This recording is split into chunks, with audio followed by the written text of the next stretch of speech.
नमस्ते, जय हिंद दोस्तों। स्वागत है आप सभी का आपके अपने educational YouTube channel Rohit Dhiman maths agriculture पर। दोस्तों, आज के इस वीडियो में हम प्रश्नावली 17.2 पढ़ने वाले हैं। कृषि गणित तथा प्रारंभिक सांख्यिकी कक्षा 11 की ज्ञान पब्लिकेशन की बुक से। इसके 7 प्रश्न हम पढ़ चुके थे पहले। अब 8वें प्रश्न से अपनी आज की इस वीडियो को शुरू करते हैं। प्रीवियस पार्ट्स और प्रीवियस जितने भी चैप्टर्स ज्ञान पब्लिकेशन की बुक से पढ़ाए गए हैं उन सभी की एक प्लेलिस्ट बनाकर उसका लिंक डिस्क्रिप्शन में दिया है, आई बटन में दिया है और एंड स्क्रीन पर भी दिया गया है। वीडियो के जब वीडियो ख़त्म होगी तो एंड में भी आपको उसका लिंक मिल जाएगा। अगर आपको वो देखनी है तो आप वहाँ जाकर देख सकते हैं। अब पढ़ लीजिए क्वेश्चन 8। कहा है एक आयताकार कागज का टुकड़ा 5 सेंटीमीटर लंबा और 4 सेंटीमीटर चौड़ा है।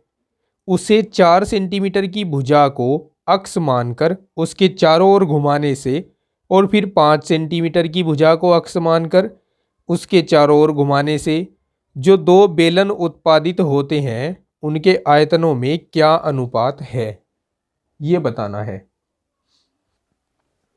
ठीक है, समझिए। देखिए, मैं चित्र के माध्यम से समझाता हूं आपको।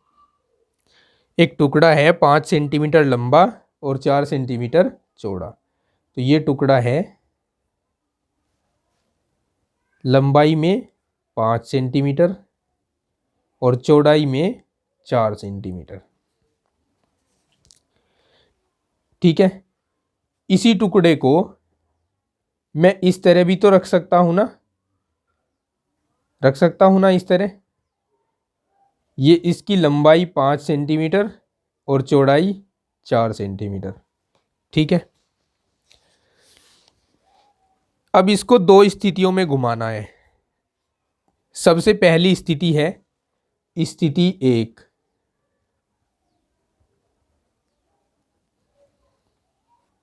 चार सेंटीमीटर भुजा को अक्ष मानकर, यानी ये 4 सेंटीमीटर वाली जो भुजा है इसे अक्ष मान लीजिए और इसको ऐसे घुमा दीजिए।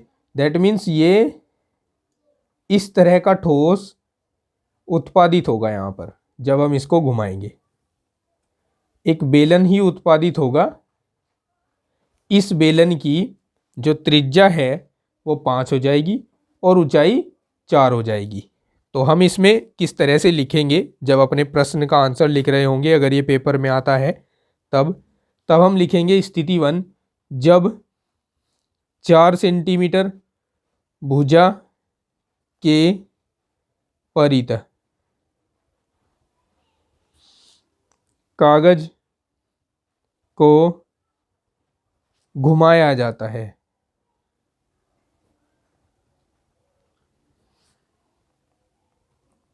तब उत्पादित ठोस की त्रिज्या, ठोस बेलन लिख देते हैं यहाँ क्योंकि बेलन ही तो उत्पादित हो रहा है। ठोस बेलन की त्रिज्या हो जाएगी R1, कह रहे हैं इसको 5 सेंटीमीटर। ऊंचाई H1 बराबर हो जाएगी 4 सेंटीमीटर। ठीक है, अच्छा। स्थिति 2। स्थिति 2 में हमें कहा गया है कि अब इसी टुकड़े को 5 सेंटीमीटर भुजा को अक्ष मानकर घुमाओ। यानी ये जो 5 सेंटीमीटर की भुजा है जिसमें मैंने टुकड़े को ऐसे रोटेट करके रखा है, इसको अगर मैं ऐसे घुमाऊं तो ये इस प्रकार का ठोस जनरेट हो जाएगा। यहाँ होगा तो ये भी एक बेलन ही, लेकिन इसमें त्रिज्या 4 हो जाएगी और ऊंचाई 5 सेंटीमीटर हो जाएगी। तो हम यहाँ लिखेंगे 5 सेंटीमीटर भुजा को अक्ष मानकर घुमाने पर उत्पादित ठोस बेलन की त्रिज्या, इसको R1 R2 कह देते हैं, इसको 4 सेंटीमीटर, व ऊंचाई को H2 कह देते हैं, ये 5 सेंटीमीटर है। ठीक है। अब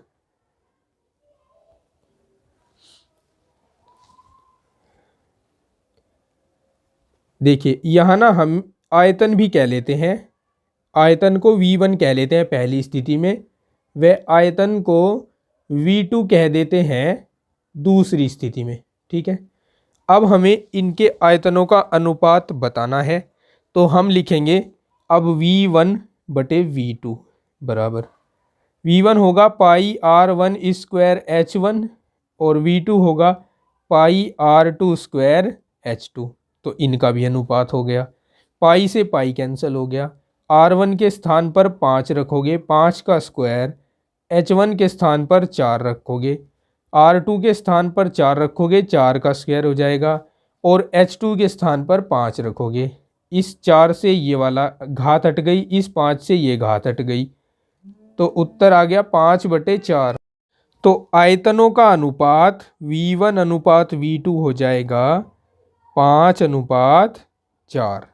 ठीक है, ये होगा इसका सल्यूशन।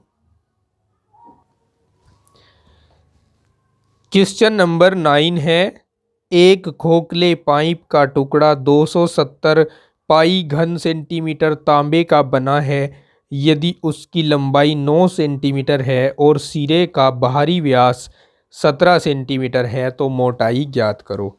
सबसे पहले आपको खोखले बेलन के आयतन का सूत्र पता होना चाहिए, तो मैं लिख देता हूँ पाइप का आयतन। खोखले बेलन के आयतन का सूत्र लिख रहा हूँ क्योंकि पाइप खोखला बेलन ही होता है। ये होता है पाई R1 square minus R2 square into H, जहाँ पर मैं बता दूँ आपको R1 होती है बाहरी त्रिज्या और R2 होती है भीतरी त्रिज्या। ठीक है, या आंतरिक त्रिज्या भी बोला जाता है इसको, समझ गए ना। अब हमें इसमें जो जो गिवन है हम लिख देते हैं, जो जो हमें दिया गया है। जैसे हमें इसमें आयतन दिया है पाइप के टुकड़े का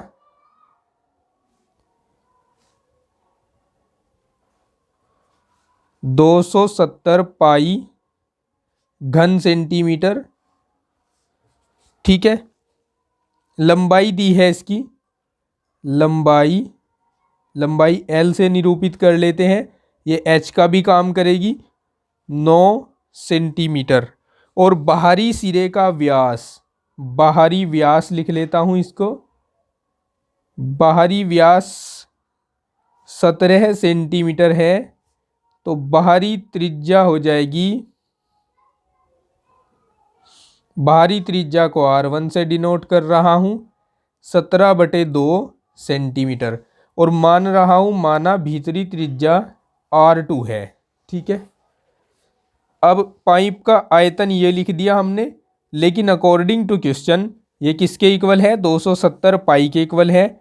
तो implies that pi into R1 square minus R2 square into H equals to 270 pi, pi से पाई कैंसिल हो गया, R1 की वैल्यू रख दीजिए 17/2, इसका स्क्वायर कर दीजिए, माइनस R2 को R2 रहने दीजिए, और इनटू में H का वैल्यू रख दीजिए 9 है, इक्वल्स टू 270। 9 ही कम 9, 9 तिया 27, 0 का 0, 17 का स्क्वायर कितना होता है 289 होता है, तो 289 आ गया, बटे में 4 आ गया, minus R square R2 square बराबर 30 हो गया। इस R2 स्क्वायर को इधर पहुंचाओ, R2 स्क्वायर बराबर इस 30 को इस साइड लाओ, 289/4 माइनस 30 हो गया।